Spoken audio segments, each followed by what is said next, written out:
Now, members of the European Union have agreed to ease COVID-19 travel restrictions for fully vaccinated non-EU tourists. Now, this would open up the doors for tourists from the UK and America ahead of the summer tourist season. As per reports, envoys from the 27 EU nations have approved a proposal from May the 3rd. They will now loosen the criteria to determine safe countries and to allow fully vaccinated tourists from elsewhere. They are expected to set a new list this week or early next week. Now, as per the reports, envoys from the 27 EU nations have approved this proposal, and this is expected to be on the list. This list will be coming out by early next week. However, the EU countries have already set their individual policies. Under current restrictions, people from only 7 countries, including Australia, Israel, Singapore, can enter the EU on holiday. This, regardless of whether they have been vaccinated or not. Individual countries can and will still be able to choose to demand a negative COVID-19 test or a period of quarantine. Now, the current criteria states that there should not be more than 25 new COVID-19 cases per 10,000 population over a 14-day period.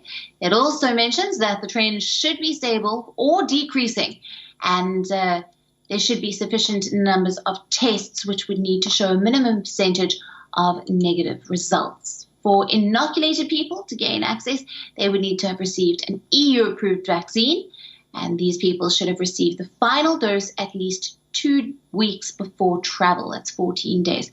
However, an emergency brake could be used temporarily to stop all but essential travel from a particular country.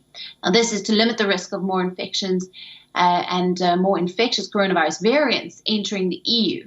Such a break has been proposed for India.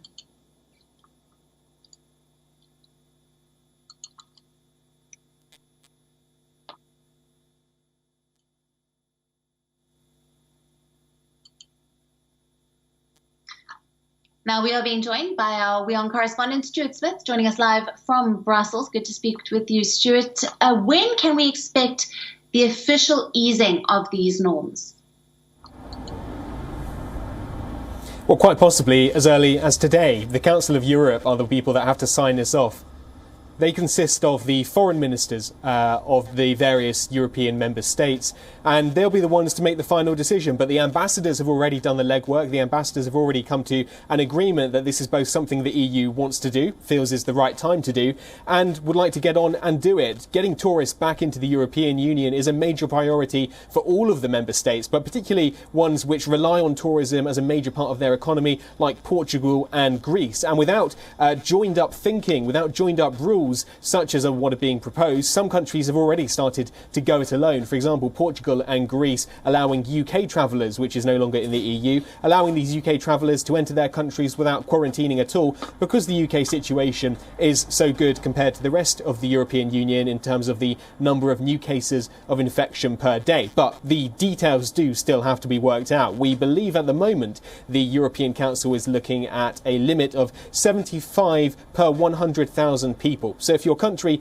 is below 75 per 100,000 people with active cases of infection, then travellers can come from those countries to the EU without having to quarantine. But there is another component to this proposal, which is that people who are fully vaccinated could also come to the European Union member states, and that could open the door to countries like America, whose rate of infection is higher than 75 per 100,000, but has managed to administer a very successful vaccination campaign. The vaccines which will be allowed, or the vaccines which will allow people to get into Europe, include the Pfizer-BioNTech vaccine, the Moderna vaccine, AstraZeneca and Johnson & Johnson. Those are the approved ones by the European Medicines Agency here in Europe. And also the Council is looking at whether to allow World Health Organization approved vaccines as well, such as China's Sinopharm.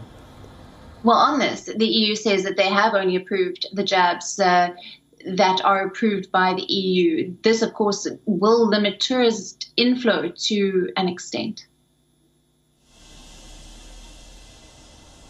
Yes, that is the, at the moment, that is the what the attempt is to try and do is to allow people with vaccines to come in. That list could be expanded. The EMA is looking at, for example, Russia's Sputnik V vaccine. Potentially that could be added to the list.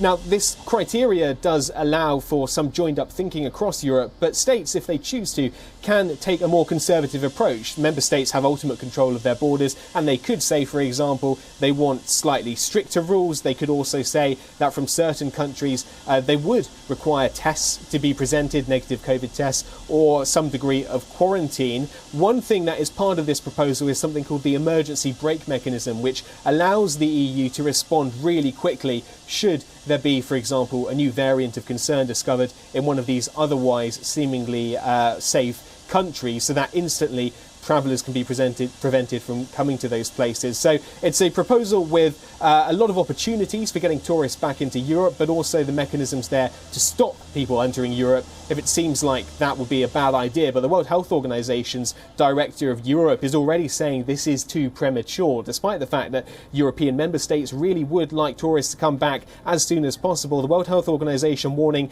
now could still be too early because the global situation is still very unstable, and they don't know yet where cases will be heading in some parts of the world, still increasing, of course, especially in Asia. Absolutely. Stuart, thanks for being with us on this broadcast and bringing us that report. WION, now available in your country. Download the app now. Get all the news on the move.